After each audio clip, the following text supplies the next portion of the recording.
वंदे पुरुषोत्तमम। श्री श्री अनुकूल चंद्र ठाकुर जी ने व्यक्ति विशेष को किस प्रकार से याचन करते हैं इसके बारे में 10 ऐसे नियम बताए हैं जिसे जानना हर गुरु भाइयों को आवश्यक है। श्री श्री अनुकूल चंद्र ठाकुर जी बताते हैं, पहला बातें वे कहते हैं, सबसे पहली बात है किसी के आत्मा को आघात नहीं पहुंचना चाहिए एवं मनुष्य के धर्म बोध या अंधविश्वास की निंदा नहीं करनी चाहिए।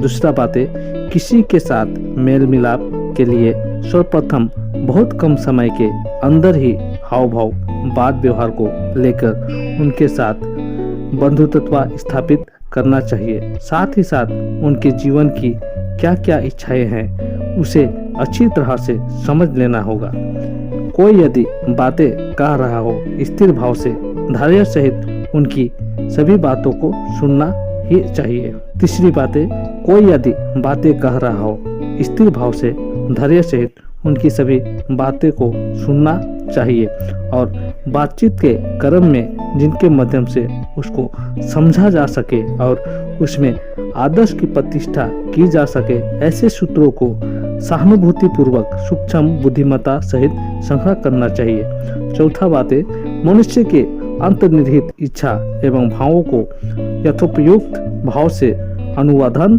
कर तदनुकूल तारित्यपूर्ण में उनको अपने भाव में उन्नीत कर आदर्श में उद्ग्रीव कर देना ही श्रेय है। मनुष्य के अंतर्निहित भावों को उनकी अंतर्निहित चाह या श्रोधा का अवलोकन नहीं करना चाहिए। अवलोकन नहीं करके तुम अपनी भावों को उन पर व्यर्थ आरोप कर मनुष्य को विक्षिप्त व विभ्रांत मत कर दो।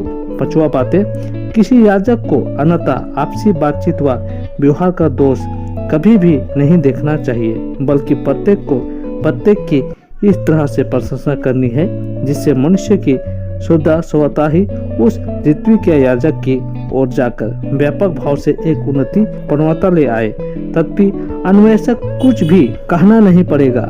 अन्य दोष रहते हुए जो भी मनुष्य में सधनता देखा जाता है उनकी यह सारी बातें इतनी सुंदर है जिससे सभी कुलसित को ढककर मनुष्य को मोहित कर देता है।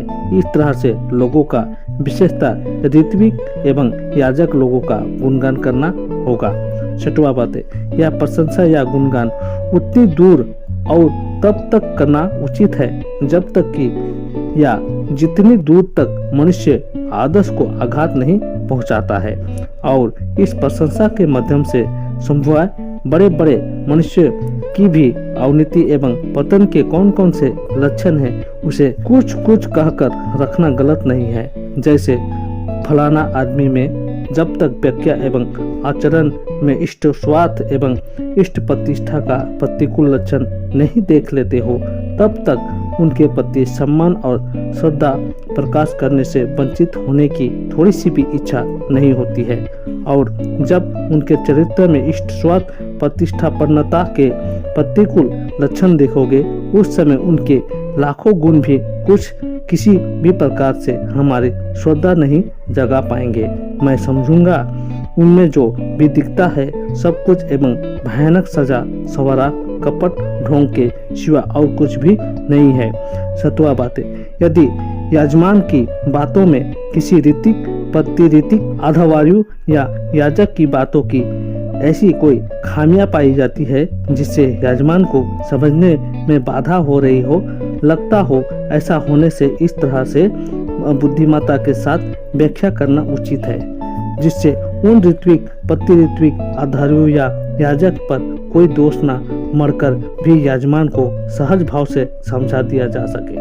आठवां बातें, याजन करने के समय इष्ट प्रकार सहानुभूति और सेवापूर्ण सहजमान्य भाव लेकर चलने के बावजूद अंदर ही अंदर अटूट आदर्शपूर्णता लेकर फैंटिकली तत्पर्ण होकर बसोबास करना चाहिए। और तुम दरअसल मनुष्य के मंगल लिप्त होकर प्रति व्यक्ति में अपने आदर्श की प्रतिष्ठा के लिए उन्मुख हो या जिसे तुम्हारे भाव वाक्य आचरण एवं व्यवहार में प्रत्येक के निकट उनके प्राण स्पर्शी भाव की सृष्टि करे। सिर्फ एक मजाक या व्यंग में रूपांतरित होकर एक अवहवा की सृष्टि ना करे, अन्यथा तुम्हारी बेवकूफ़ी सरलता में अन्वेषक बाधा की सृष्टि ना करे।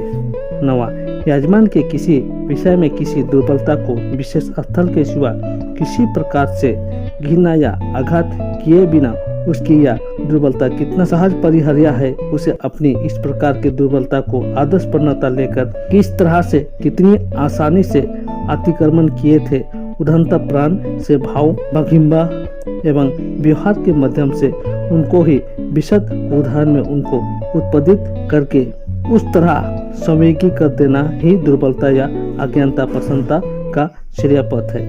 10वां, नजर रखो तुम्हारी अनुमान जिससे कभी भी तुम्हारे बोध ऐश्वर्य को अवलंबित ना करे। तो इस प्रकार श्री श्री अनुकूल चंद्र ठाकुर जी ने ऐसे 10 आसान उपाय बताए हैं जिससे हम किसी भी व्यक्ति विशेष को याचन करके दीक्षा के लिए राजी कर सकते हैं।